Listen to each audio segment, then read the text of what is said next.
आज हम संध्या में एग्जामिनेशन से ठीक 2 दिन पहले एक वीडियो देने का प्रयास में किया ताकि मेरे बच्चे जो है सही मार्ग और सही दिशा में काम करें।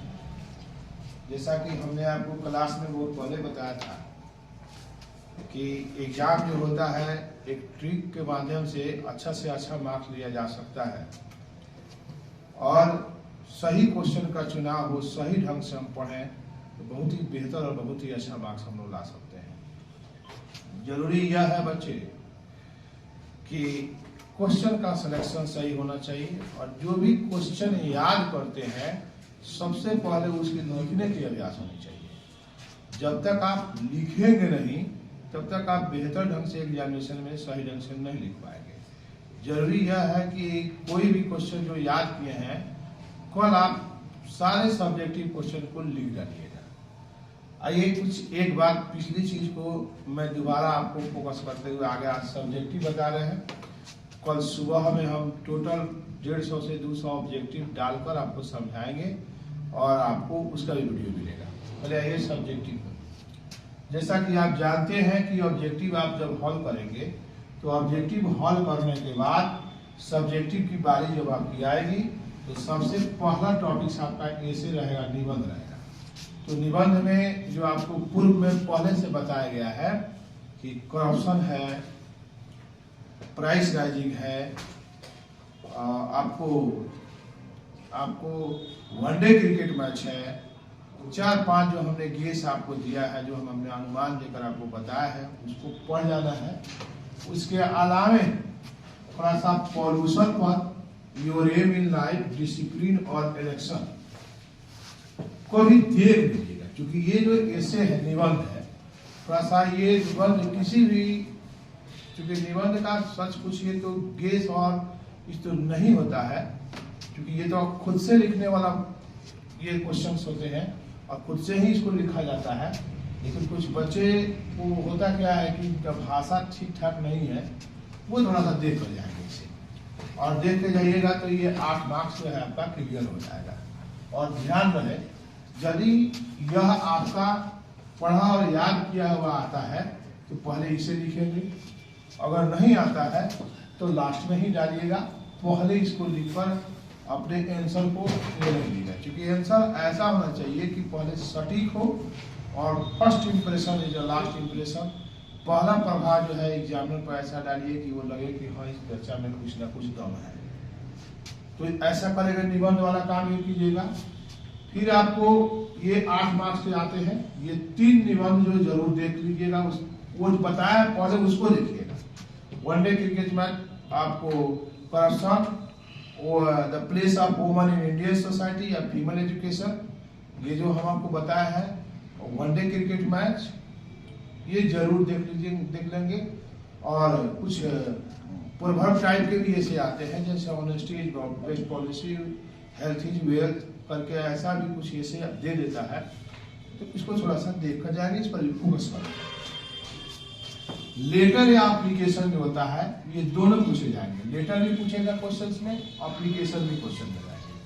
तो सबसे पहले जो आपको लेटर बताया गया है कि लेटर जरूर पढ़िएगा। जो आपको क्लास में लेटर संबंधी बातें जो बताया गया कि लेटर के लिखने का तरीका क्या होता है, क्योंकि लेटर में तरीका ही देखा जाता है कि सबसे पहले आपका लेटर लिखने से पहले सबसे पहले हेडिंग दिया जाता है। तो हेडिंग में क्या होता है कि वो बाएं की तरफ में या खासकर सीबीएसई में दाहिने भी चल रहा है कि सबसे पहले आप जगह का नाम लिखते हैं जहाँ से आप लेटर लिखते हैं। तो वहाँ जिस जगह का नाम लिखेंगे तो वहाँ आपका एग्जामिनेशन हॉल होगा। आपको पहले पता है कि यहाँ से एग्जामिनेशन हॉल लिखेंगे जरूर। एग्जामिनेशन हॉल लिखने के बाद यहाँ डेट जो लिखिएगा तो आपको 5 फरवरी है तो 5 फरवरी लिखिएगा बच्चे, 5 फरवरी 2024 ये जरूर लिखेंगे। ऐसा नहीं लिखेंगे कि 5/2/2024 लिखेंगे तो आपका गलत हो जाएगा।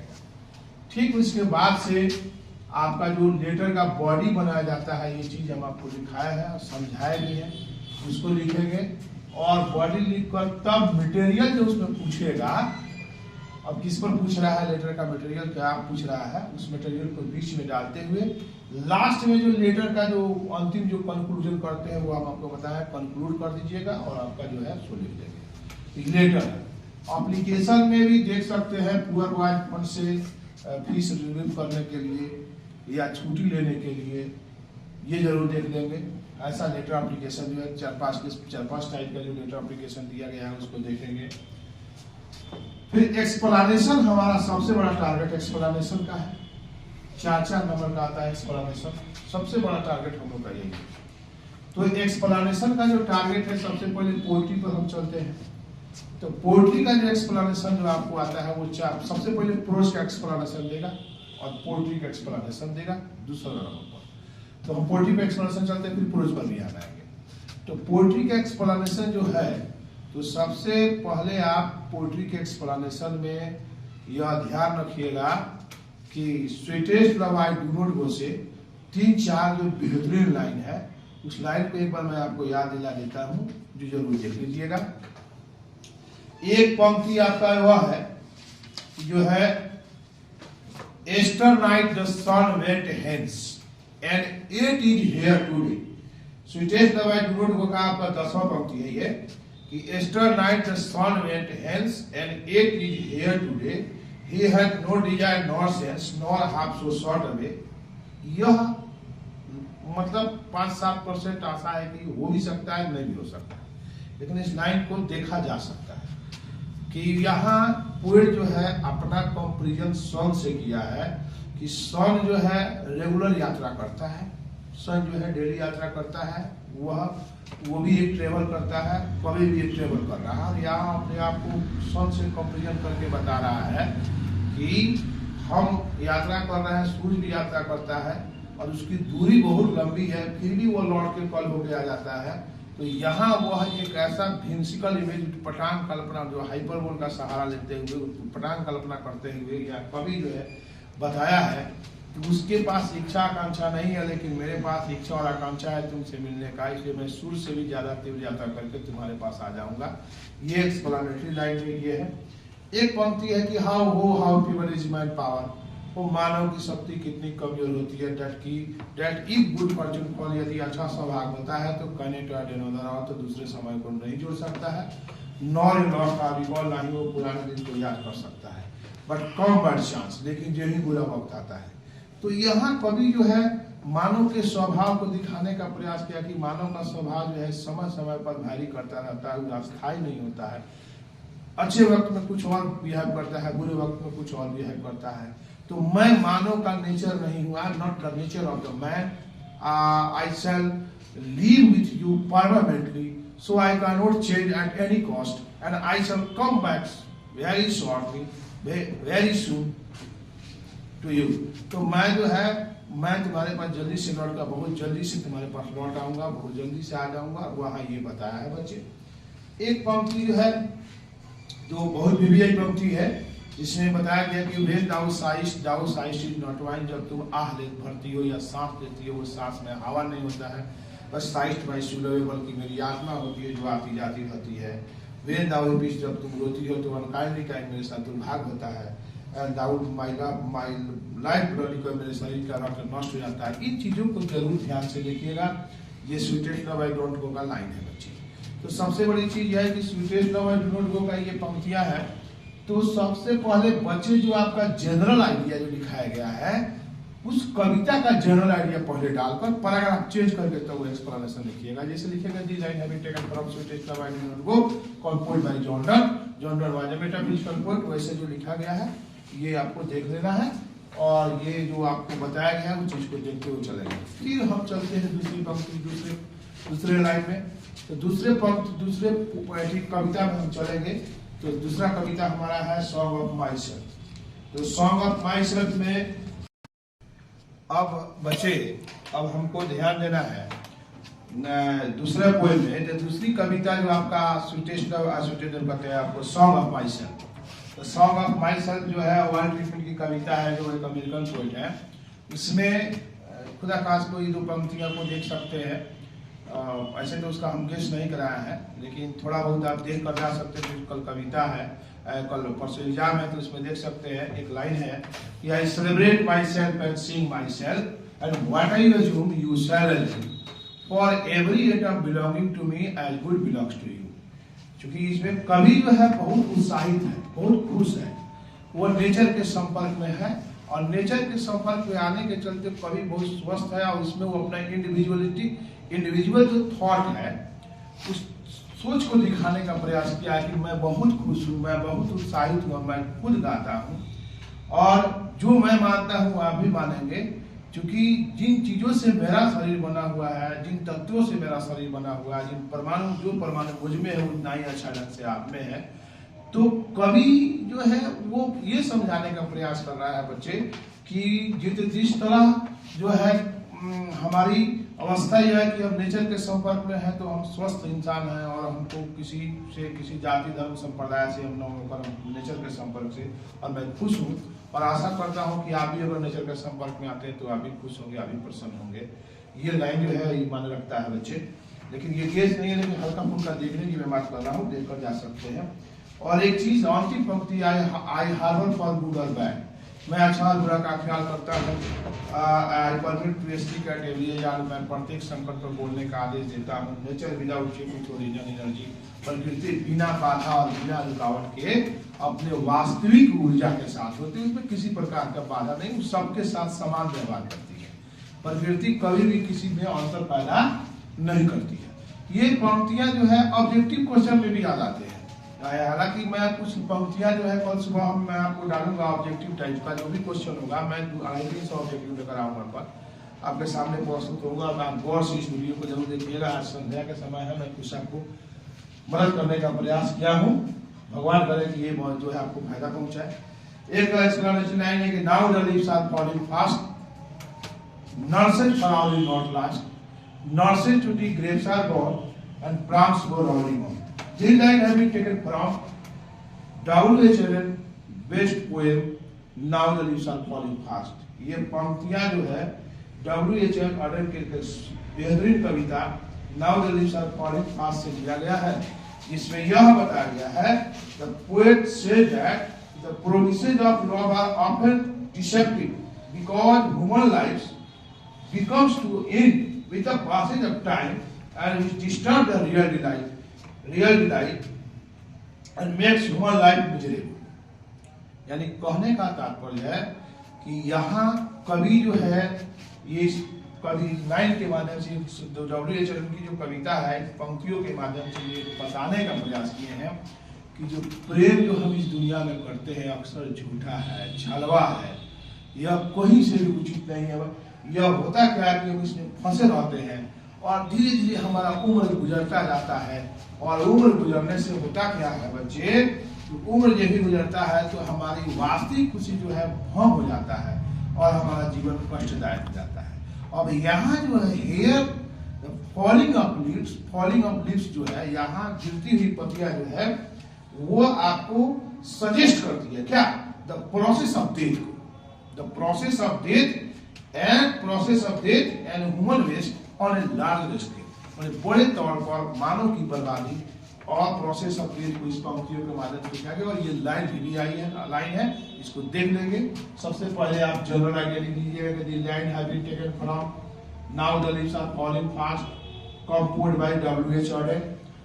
और ये पंक्तियां जो है now the leaves are falling fast दी गई है, जिसका कंपोज जो है W.H. Auden किए हुए हैं। और उसमें कौन कौन सा मुख्य आइडिया है जो हम आपको एक्सप्लेनेशन के लाइन में दिए हुए हैं उसको जरूर देख लीजिएगा। आप लोग इसके बाद से इसको एक्सप्लेनेशन लाइन को देख लेंगे। उसके बाद आपको देखना है सीधा आप आएंगे तो एक और पंक्ति इसमें जो है, जो हो सकता है कि आपको एक ऑब्जेक्टिव में दे दे या एक्सप्लेनेशन में दे दे, जो आपको है ये कोल्ड इम्पॉसिबल अहेड।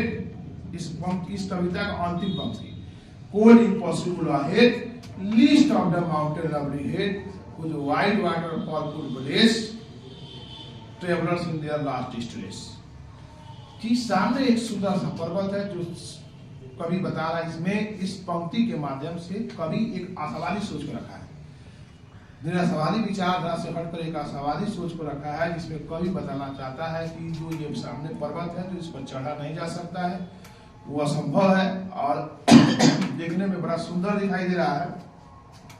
और यह जो उसके जो जलप्रपात गिर रहे हैं वो जीवन रूपी यात्रा कर रहे हैं जो यात्री हैं उनके जीवन में थोड़ा देर के लिए सुकून पैदा कर देता है। तो इन पंक्तियों को भी आप कम चलाओं के तौर पर जब देख सकते हैं, हो सकता है ऑब्जेक्टिव में डाल दे या आपको एक्सप्लेनेशन में भी आ जाए, लेकिन सबसे सिग्निफिकेंट पहला जो पढ़ाया हुआ। फिर आते हैं जॉन किट्स में। तो जॉन किट्स का सबसे सुंदर और बेहतरीन लाइन पिछले साल साइंस में पूछा है, हो सकता है कि वो आर्ट्स में डाले कि where are the song of the spring ay where are they think not of them. ये आर्ट्स के क्वेश्चन है, आपने साइंस में पूछा था। देख सकते हैं कि यहाँ जो है बसंत के गीत की तुलना की गई, इस पर देखेंगे। ये देखते हुए आगे बढ़ेंगे बच्चे। और उसके बाद सबसे भी लाइन जो है आपका चीज आपको क्या कहते हैं, वाल्टर डिलामेयर द्वारा रचित पोएम आपको एपिटाफ से है, जिसमें लिखा गया कि but beauty vanishes beauty passes how is the rare it be, कि सुंदरता नष्ट हो जाती है, सुंदरता खत्म हो जाती है, वो कितना हो दुर्लभ क्यों नहीं है। इस माध्यम से सबसे पहले आप वो जनरल आइडिया लिखेंगे। जनरल आइडिया के माध्यम से फिर नीचे पैराग्राफ चेक करके लिखेंगे। इसमें कवि यह बताना चाहता है कि फिलोसफिकल पोएम है, जिसमें कवि हमें सिखाता है फिलोसफी ऑफ इमोर्टलिटी को। जो फिलोसफी जो है उसके इमोर्टलिटी को दिखाया गया है। The poet is the view that physical beauty vanishes with the pass of time, शारीरिक सुंदरता समय के साथ साथ खत्म हो जाती है। And but the beauty of duty is permanent, लेकिन कर्तव्य जो ड्यूटी होती है वो परमानेंट रहती है और शारीरिक सुंदरता इंसान का खत्म हो जाता है, चाहे कितना हो दुर्लभ क्यों न, कितना हो व्यतीत। इसको देख लेंगे बाबू। उसके बाद बच्चे सीधा हम आते हैं क्या कहते हैं सोल्जर पर। सोल्जर में आपकी जो पंक्ति है वो जो है, सबसे पहले सोल्जर का आपका सोनेट है, याद रखेंगे। तो सोल्जर में आप ध्यान देंगे, इसमें पंक्ति है, पहली पंक्ति, and think this heart all it will shade away pulse in eternal mind no less give summer back the thought of England given। ये कवि, ये जो पोएम है जिसमें कवि जो है एक बहुत पैट्रियोटिक पोएम है, जिसके जो पोएट है रॉबर्ट ब्रूक है। इस पंक्ति के माध्यम से the poet is of the view that the evil of the heart becomes the cause of war।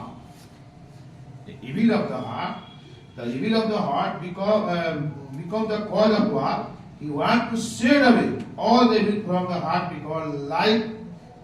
because he likes freedom and dislikes slavery, the virtue which is given by the country England। यानी कहने का तात्पर्य है, कवि का इस पंक्ति के माध्यम से कहना यह चाहता है कि दिल की बुराई जो है वह जुल्म की तरफ इंसान को ले जाता है और इंसान जो है जुल्म की तरफ जाता है।